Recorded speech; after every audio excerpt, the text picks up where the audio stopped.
All right.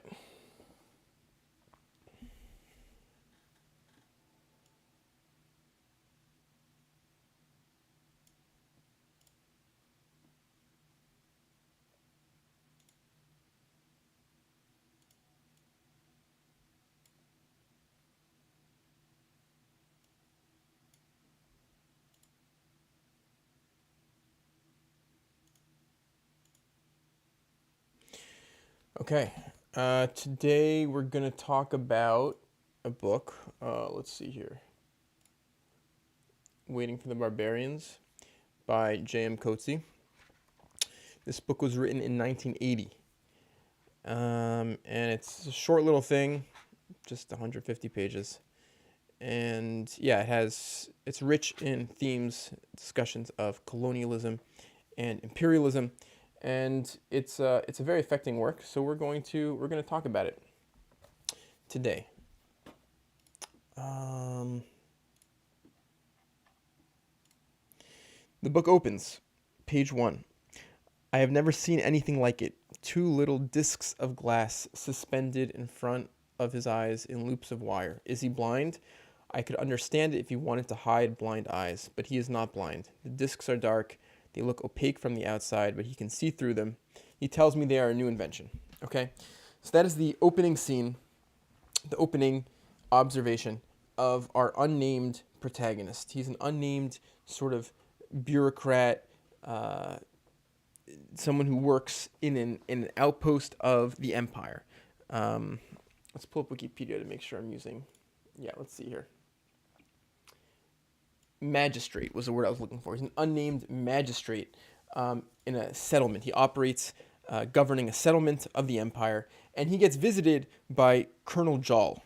And Colonel Jol is a military man from the empire, and he comes to round up barbarians. Barbarians, of course, are the natives, are the indigenous people on this land, and he's beginning this project of trying to protect the empire against these dangerous barbarians. And of course, our unnamed narrator is amazed at Colonel Jol's sunglasses. He's never seen anything like it. Our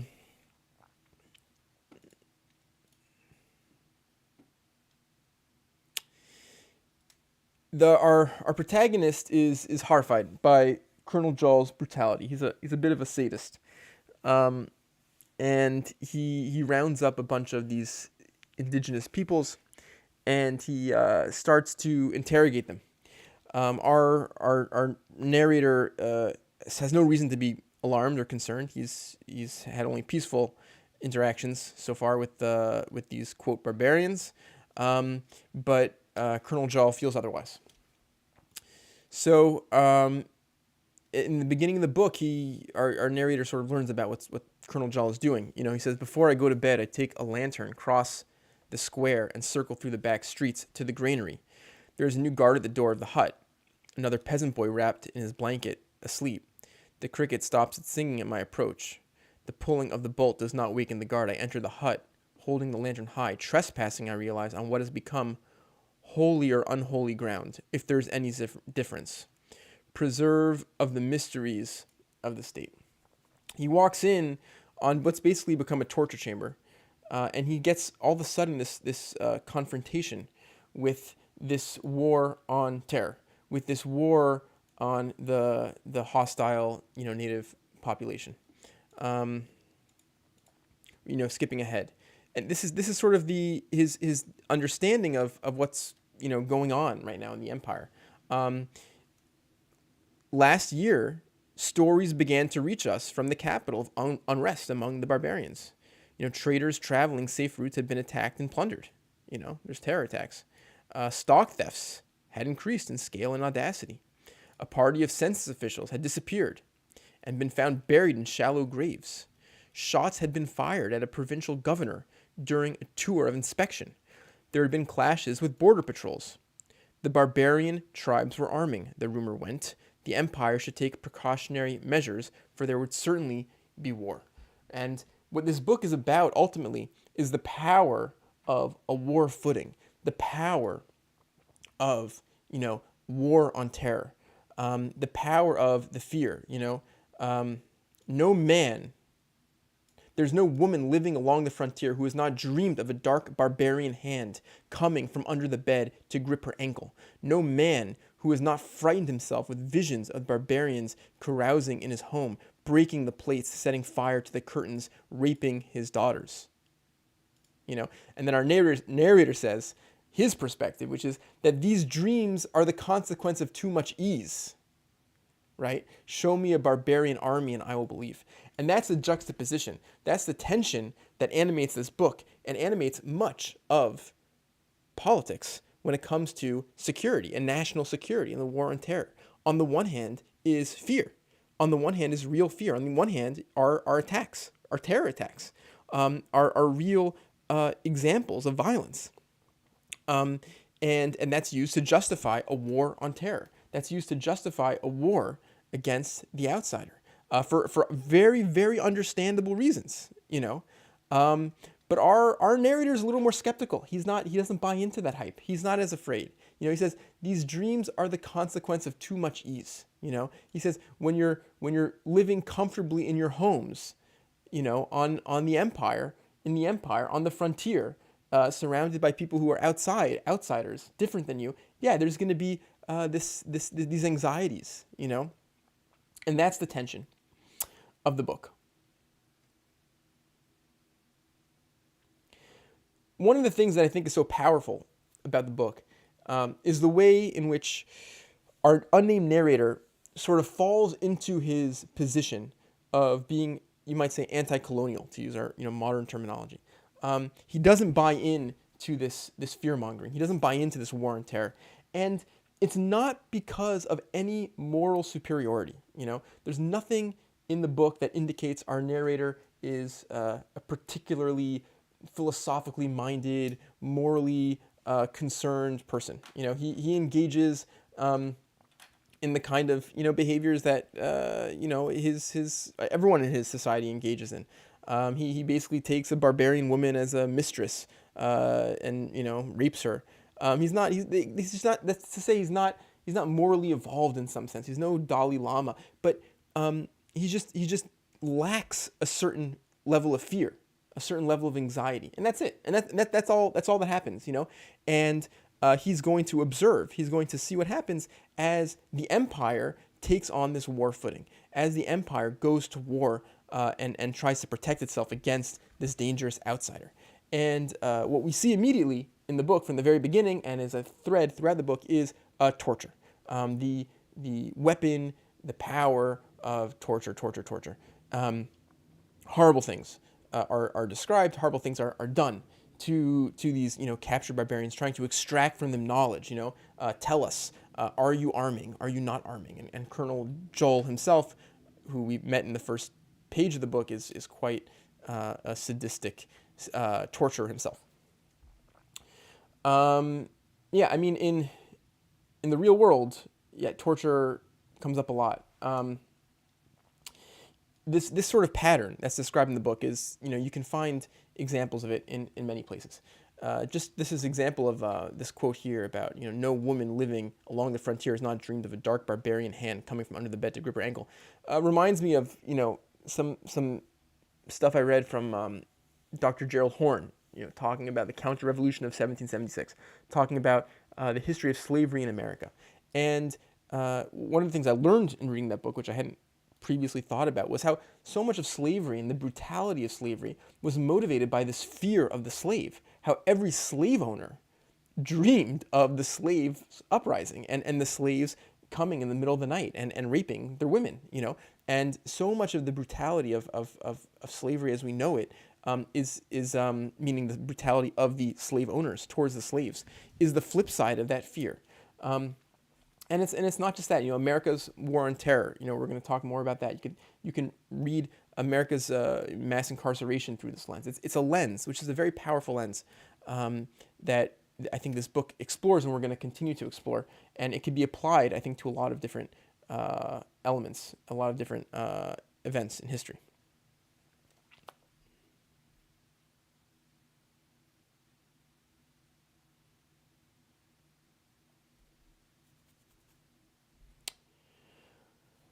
Let's look at what happens next.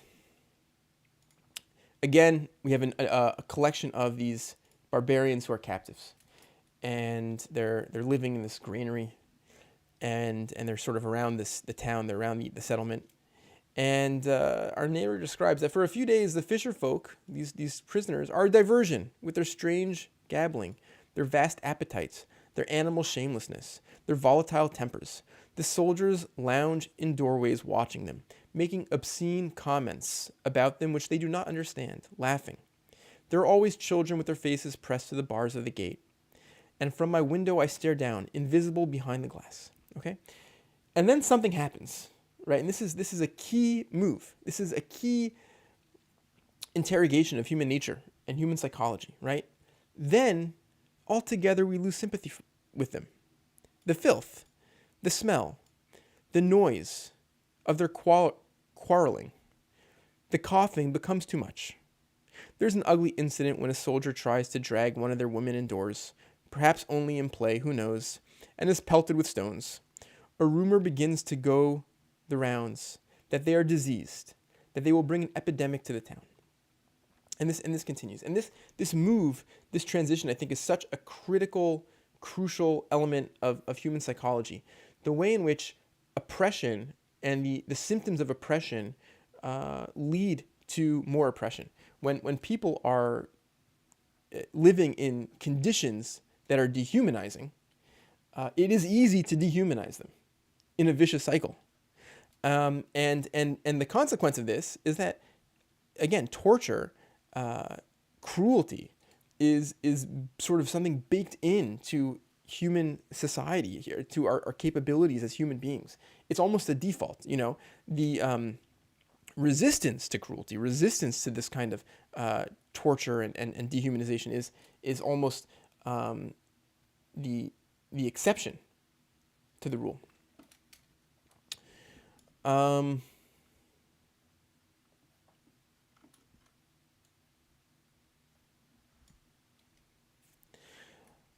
Abu Ghraib, one of the places where I first started thinking more and reading more about Abu Ghraib is from this wonderful book, The Art of Cruelty by Maggie Nelson.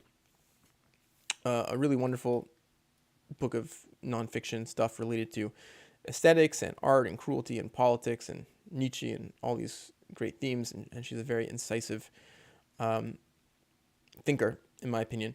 And she talks in the book about the example of al-Jamadi in Abu Ghraib, who died after being subjected to torture. She says here, a form of torture known as a Palestinian hanging.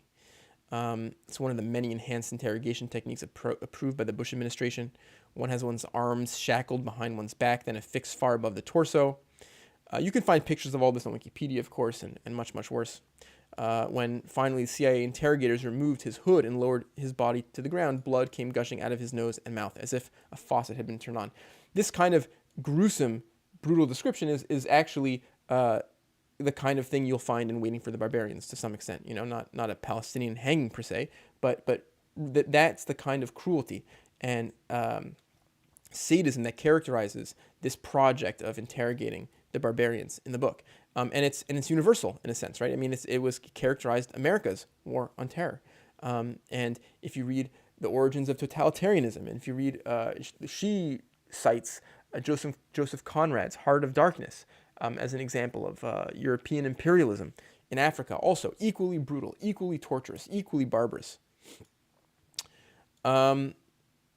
She talks about the cover-up, and the pictures that the guards, the American soldiers took at Abu Ghraib with the dead body, which is like a bludgeoned, horrific thing. And women took pictures, meaning women guards, American women soldiers were part of this torture.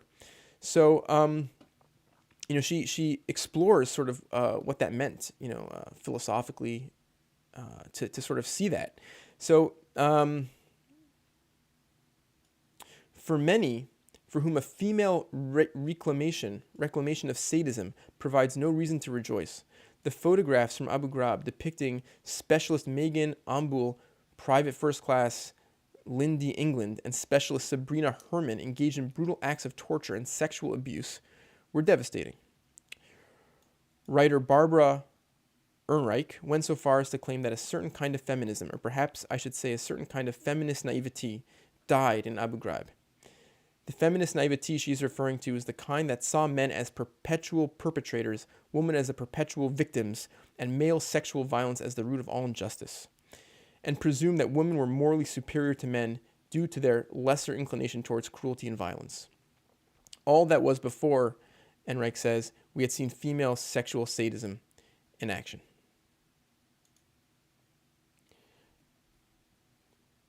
And yeah, I guess again the pattern that emerges is just the standard, the basic human capacity for this kind of thing. I'm reminded of a line from Hanoch Levine in his amazing play Murder. The name of the play is Murder, Retzach. And in that play, the show opens with soldiers and a dead body, and the soldiers had killed this suspected terrorist. And the father shows up, and the father is horrified. He can't bear to see his dead body, and he sees that the body was abused. The body was the soldiers tortured the boy, and just the whole play is, I love, amazing. But one line that just always haunts me is the father says to the soldiers, you took out his eye. He says, how could you take out a boy's eye? He says, if there's a scratch on your eye, if you have something in your eye, you can't do anything. It's agony. It's so painful. A single scratch on an eye, but you took out the boy's eye. How could you do that? And the implied answer is that we can do that. Human beings can do that. We are totally capable of doing that. And the mechanisms are related to fear. They're related to war and terror. They're related to ideas about the greater good. They're related to ideas of security and protecting ourselves. And we can totally do that. And they're also related to the sense of as people are dehumanized, as people's living conditions are worse and worse, it becomes easier and easier to dehumanize, and easier to think of them less and less as being worthy of moral consideration.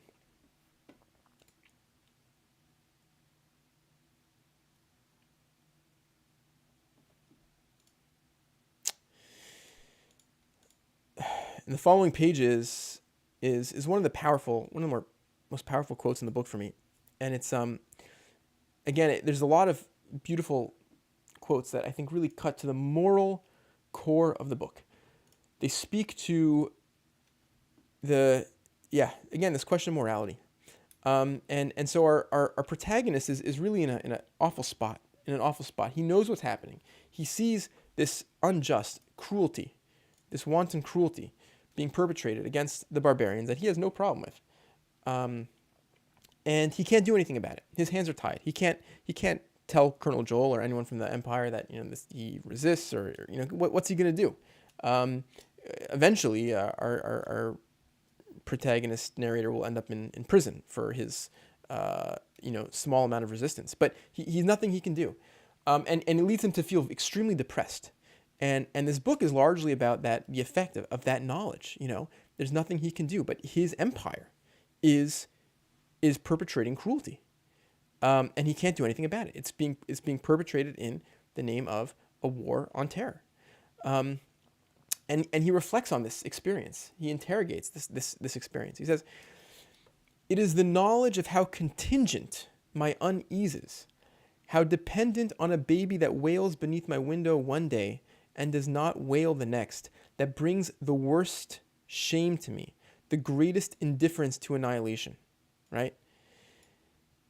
It just, he can, as long as he can tune it out, as long as he doesn't know, he's fine. But when he hears the baby wailing underneath his window, then he's affected. And this is a source of shame. I know somewhat too much, right? I love this. It's sort of like this curse of knowledge. It's not morality. It's not, reasoning, philosophy. It's just a piece of knowledge that he has. And from this knowledge, once one has been infected, there seems to be no recovering. I ought never to have taken my lantern to see what was going on in the hut by the granary. Right? If only I just didn't know.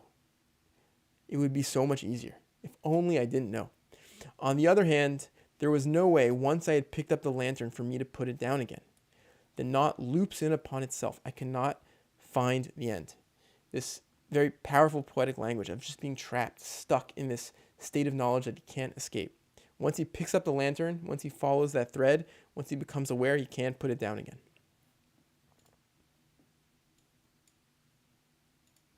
And there's a sense in which there's this binary at play. Either you humanize or you don't humanize. Either you see the humanity in the people who are suffering and being tortured, or you don't. If all your empathetic resources are dedicated or are applied towards the people that you're trying to protect, then there's no room left necessarily to feel empathy for these people, and then your moral compass is sort of shut off. Your humanization resources is not available, or it is available, and then you see the cruelty and the barbarity for what it is. And this this analogy, I think, is very poignant. Of can you hear the baby that wails underneath the window or not? How sensitive is your hearing?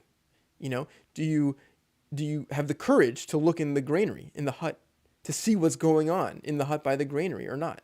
It's a big question.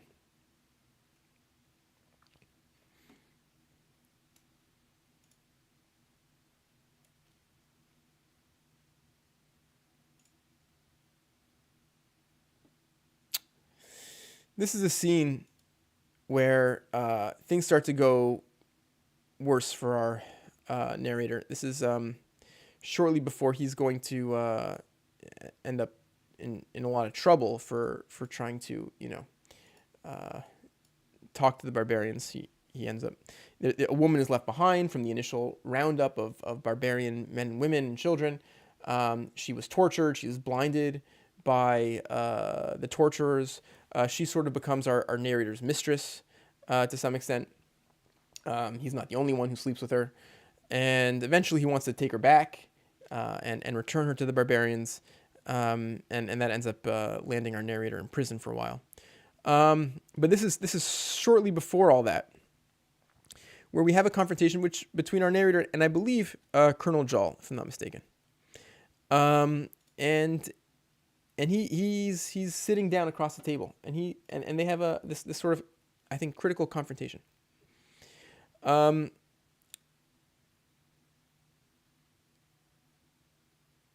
colonel says, "I am more and more convinced." No, the colonel says, "Tell me, sir, in confidence, what are these barbarians dissatisfied about? Right? Why do we have a terror problem? Why are they attacking us? What do they want from us?" I think this is our narrator, right? Our narrator says, "What do they want from us? I ought to be cautious, but I am not. I ought to yawn, evade his question, end the evening. But I find myself rising to the bait. When will I learn to keep a cunning tongue? They want an end to the spread of settlements across their land. They want their land back, finally. They want to be free to move about with their flocks from pasture to pasture as they used to. It is not too late to put a stop to the lecture. Instead, I hear my voice rise in tone and abandon myself regretfully to the intoxication of anger. I will say nothing of the recent raids carried out on them quite without justification and followed by acts of wanton cruelty, since the security of the empire was at stake, or so I am told. It will take years to patch up the damage done in those few days. But let that pass. Let me rather tell you what I find disheartening as an administrator, even in times of peace, even when border relations are good. There is a time in the year, when the nomads visit us to trade. We'll go to any stall in the market during that time and see who gets short-weighted and cheated and shouted at and bullied. See who is forced to leave his womenfolk behind in the camp for fear they will be insulted by the soldiers. See who lies drunk in the gutter and see who kicks him where he lies. It is this contempt for the barbarians, contempt which is shown by the meanest ostler or peasant farmer, that I as magistrate have had to contend with for 20 years. How do you eradicate contempt? Especially when that contempt is founded on nothing more substantial than differences in table manners, variations in the structure of the eyelid. Shall I tell you what I sometimes wish? I wish that these barbarians would rise up and teach us a lesson, so that we would learn to respect them. Right? This is a crazy sentiment, right? I mean, this is not a very morally evolved thing to say. If you ask the Dalai Lama, or you ask someone who's a moral voice, they would say, you shouldn't wish for violence. You shouldn't wish for revenge. It's a very base thing to wish for, but it's also very human, right? It's also very human. It's awful. It's human. It reminds me of the Americans rooting for the North Vietnamese to kill American soldiers. That was the same dynamic at play. We wish to see the barbarians rise up to teach us a lesson. We think of the country here as ours, part of our empire, our outpost, our settlement, our market center. But these people, these barbarians, don't think of it like that at all. We have been here more than 100 years. We have reclaimed land from the desert and built irrigation works and planted fields and built solid homes and put a wall around our town. But they still think of us as visitors, transients. There are old folks alive among them who remember their parents telling them about this oasis as it once was, a well-shaded place by the side of the lake with plenty of grazing even in winter. That is how they still talk about it, perhaps how they still see it, as though not one spadeful of earth had been turned or one brick laid on top of another. They do not doubt that one of these days we will pack our carts and depart to wherever it was we came from, that our buildings will become homes for mice and lizards, that their beasts will graze on these rich fields we have planted. You smile? Shall I tell you something? Anyway, this is a sort of ambiguous gesture he makes, the fact that, the water grows more salty every year. It's becoming less and less inhabitable on this outpost. At this very moment, they are saying to themselves, be patient. One of these days, their crops will start withering from the salt. They will not be able to feed themselves. They will have to go. This is what they're thinking, that they will outlast us.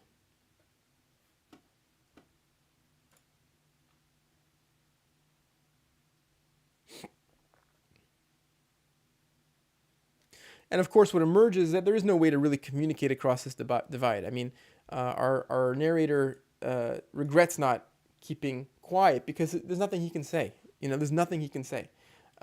He just ends up creating himself, identifying himself, outing himself as like an enemy. And he's also ends up being treated with the barbarous violence and cruelty of this anti-terror machine, this national security machine.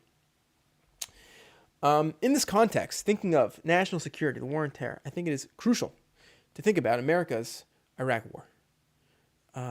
There are lessons from the Iraq War and Afghanistan War that I think we need to internalize. We need to internalize. It's because these incredibly expensive, brutal, deadly excursions, that who knows what they accomplished, probably nothing, just burning money, burning materials, wasting lives in these long, endless wars in Iraq and Afghanistan. And what is, we have an obligation, I think, to learn something, to try to investigate what that meant and what that was about. And, so a wonderful book in this regard is The Forever War by Dexter Filkins. Let's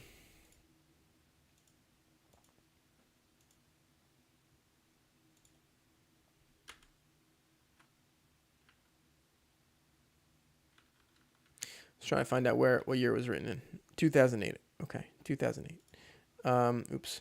All right, let's take a look at some of the lessons that we can learn. I think Dexter Filkins talks about, again, America's war on terror in Iraq, and we're introduced to this character Nathan Sassaman. In the fall of 2003, Nathan Sassaman, then 40, was the most impressive American field commander in Iraq.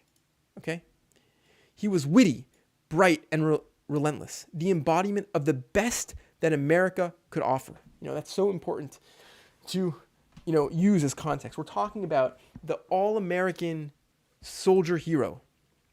He was the son of a Methodist minister and a graduate of West Point. As the quarterback for Army's football team, he had led the school to its first bowl victory. When I met him, Sassaman was working day and night to make the American project in Iraq succeed, inspiring the 800 young men under his command to do the same. He slept in his boots, right? We're talking about the best America has to offer, the most courageous. Let's go back to my highlights here.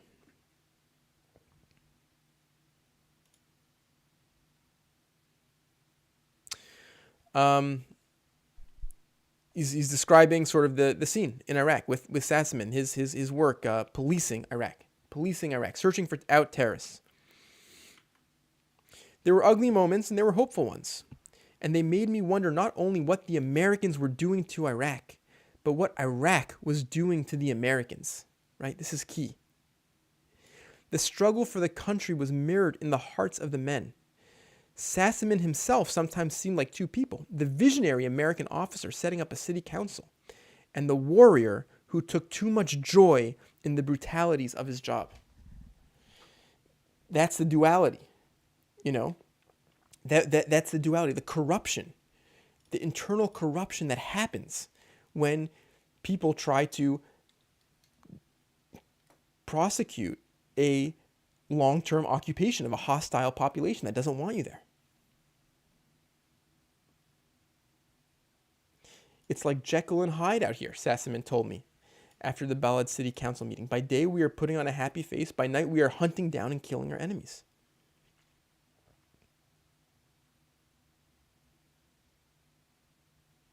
So it describes that, Sassaman is leading his battalion on house-to-house searches. They'd been taking mortar fire from palm groves, and they're trying to figure out who's shooting mortars at them. It's, again, they're in Iraq. They're trying to find terrorists, and because they're there, they have to find more terrorists. Who's shooting at them in Iraq? That morning, the battalion's men swept into Abu Shakur, and without warning began to kick down doors. House after house, the soldiers poured in with their rifles, ready to shoot. They roused men from their beds and pulled them outside, many of them still in their pajamas and underwear, their wives and children looking on in horror. "Get down and don't move," one of the soldiers growled at an Iraqi man. In a raid on a particularly large house, the soldiers dashed inside, pulling mattresses off bed frames and clothing from closets, throwing lamps and cushions onto the floor. The soldiers pulled 11 Iraqi men outside, forcing them to sit on their haunches with their hands behind their heads. As they crashed through the house, a young woman stood with 3 small girls, probably her daughters, each with her hands high in the air. The Americans found no weapons. The Iraqi men squatted outside for half an hour, the unhappiness etched on their faces. "I feel bad for these people, I really do," Sergeant Eric Brown said to me, standing over the Iraqi men. "It's so hard to separate the good from the bad," right? That's the problem. That's the problem with military occupations. That's the problem with the war on terror. It's so hard to separate the good from the bad.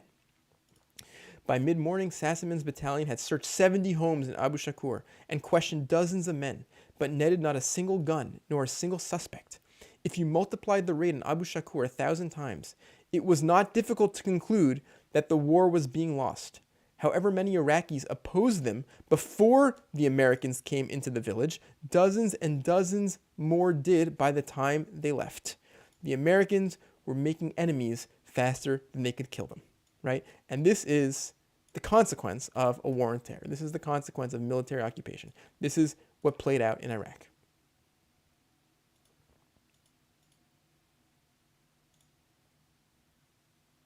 The story doesn't end there. There's a coda, there's a epilogue to the story, which I think is crucial.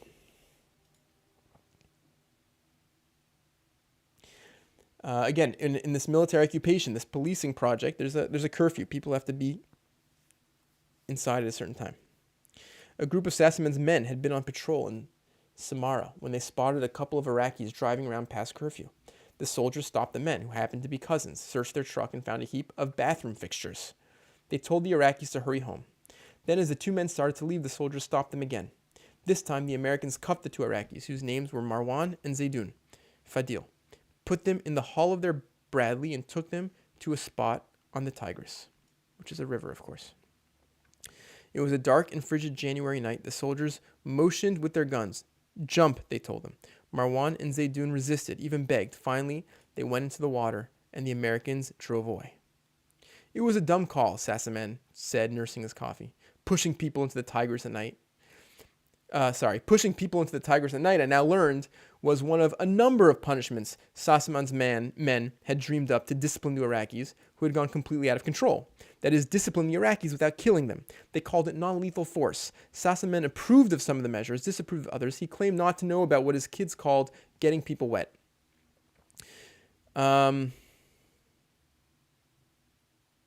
Right? Non-lethal force, it wasn't hard to understand. By the fall of 2003, the Sunni heartland was in open revolt. It wasn't just that the insurgents were killing American soldiers. It was that the civilians were defying the Americans in every way they could, right? That's the outcome of this occupation project. That's the outcome of policing a hostile population. Whenever Sassaman soldiers entered a village, children threw rocks, adults threw rocks. People sometimes, entire villages defied the curfew. When the Americans drove onto the street, the locals would give them the middle finger. They would drag their finger across their necks. If I didn't do anything when a guy flipped me off, one of Sassaman's men told me in Colorado Springs, and the next time you drive around there, you're going to catch an RPG.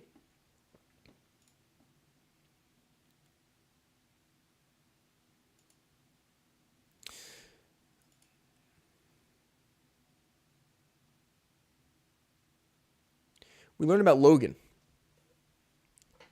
Logan was the only American who acted with unquestioned honor. Logan, a low-ranking specialist from Indian Lake, Ohio, had been in the Bradley that night when his comrades spotted Marwan and Zaydun driving around after curfew. He'd helped cuff them, but when his lieutenant ordered him to throw Marwan and Zaydun into the Tigris, Logan refused, right? If I didn't make clear, one of them died. I think one survived, and I think the other one died. His body, he drowned in the river. Logan refused. Logan's commander was angry with him, but he let him stay behind in the road. The other soldiers walked Marwan and Zaydun down to the riverbank. I found Logan in the living room of his girlfriend's home. She was at work, and Logan was watching her two young children. The floor was covered in toys and papers and uneaten food. Logan was working day and night then, building houses and tending bar. Like Sassaman, he left the army too. Basically, the guys in the unit made it clear they didn't want me around anymore, Logan said.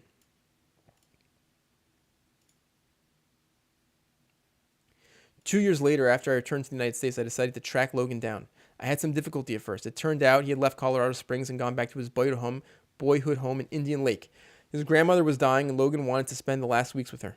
On the night of September 10, 2006, Logan walked into the lobby of the Comfort Inn Motel and robbed the attendant at knife point. Then Logan drove to his mother's home. He left the $4,000 he got from the hotel in a bag in the car. He didn't try to flee. He didn't hide the money. 3 days later, a police officer came to the house, and Logan had gone to the same high school.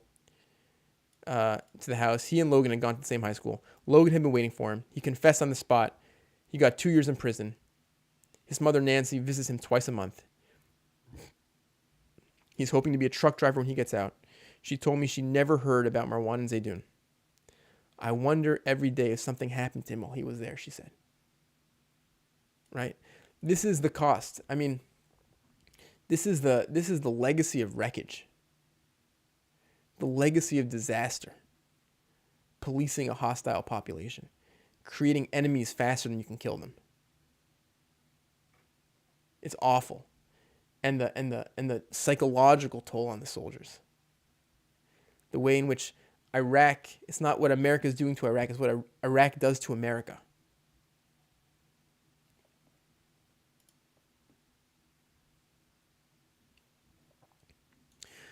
Our narrator in Waiting for the Barbarians ends up becoming very critical of empire. And this is an oft-quoted line from the book, Empire dooms itself to live in history and plot against history. One thought alone preoccupies the submerged mind of empire. How not to end. How not to die. How to prolong its era. By day, it pursues its enemies. It is cunning and ruthless. It sends its bloodhounds everywhere. By night, it feeds on images of disaster. The sack of cities. The rape of populations. Pyramids of bones. Acres of desolation.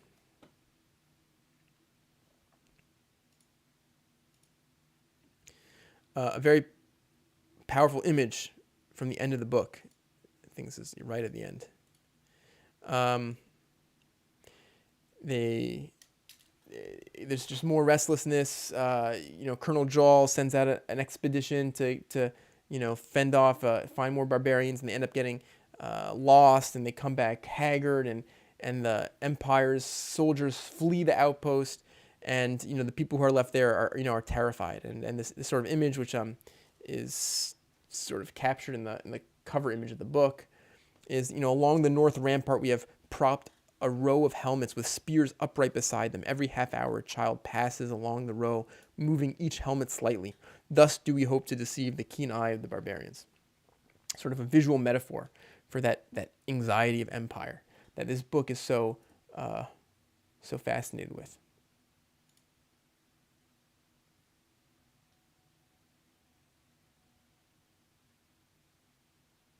There's one section I want to just read in closing, which to me, again, really cuts to the moral core of the book, really cuts to the heart of what this is about, and the heart of sort of what happened in this book, how this all unfolded.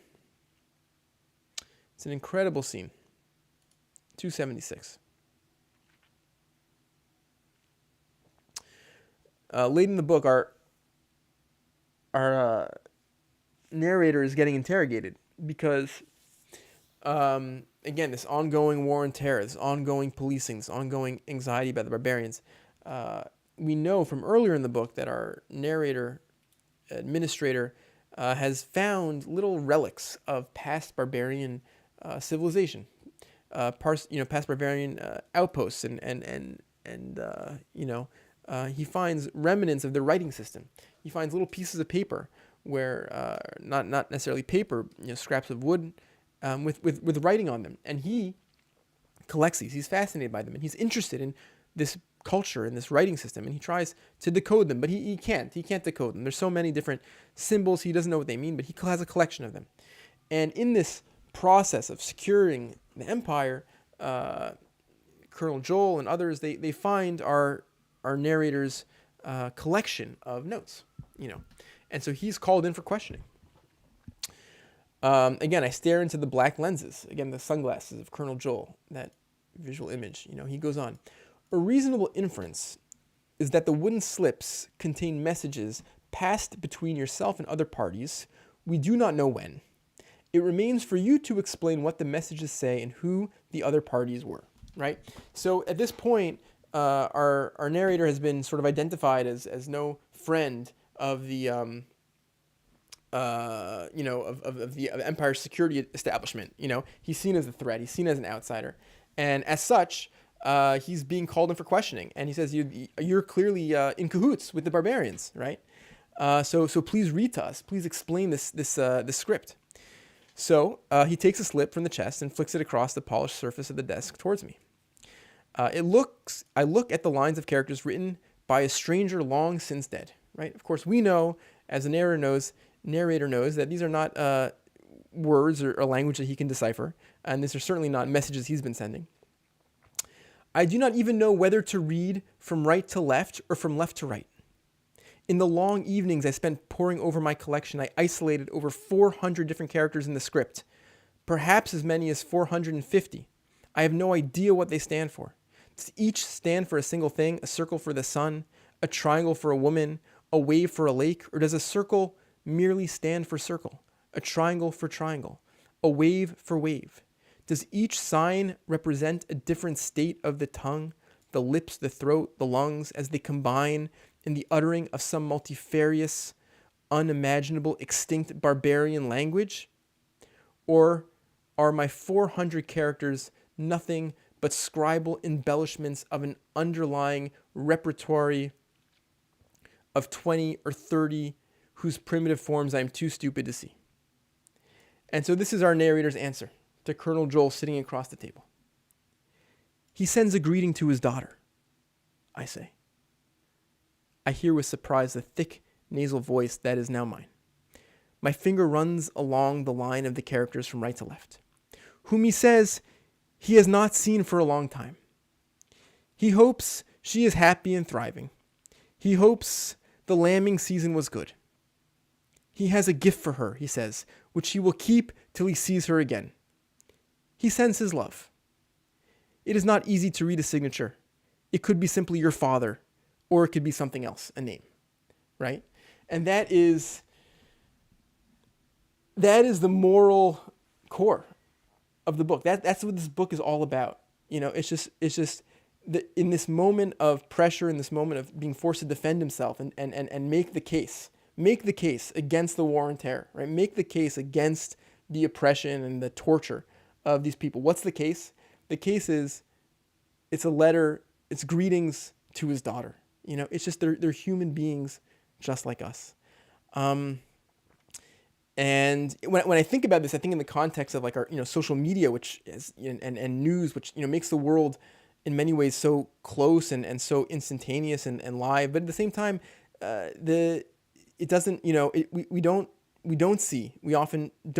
we aren't privy to just the human, the private, the non social media posting aspect of the humanity of the people that are so easy to dehumanize. It's a very powerful moment. Eventually, Colonel Joel realizes that he's being toyed with, and he's, not amused. This is towards the end of his, project here. He reads a few other notes where he describes him as a father, or a friend collecting a dead body from the Empire after it's been tortured. And this is sort of the end of this little experiment that our narrator is running with Colonel Joel. He says, "Now let us see what the next one says. See, there's only a single character. It is the barbarian character war. But it has other senses too. It could stand for vengeance, and if you turn it upside down like this, it can be made to read justice." Right? The relationship between vengeance and justice. There is no knowing which sense is intended. That is part of barbarian cunning. Okay. That was my project. Dan, thank you for the comment. I love you. Life and Times of Michael K. I haven't read it. I have to read it. And that's it. That was my live stream. Thanks for everyone who stopped by. I'm going to call it for now, but I will be back in the future. Be well, everyone.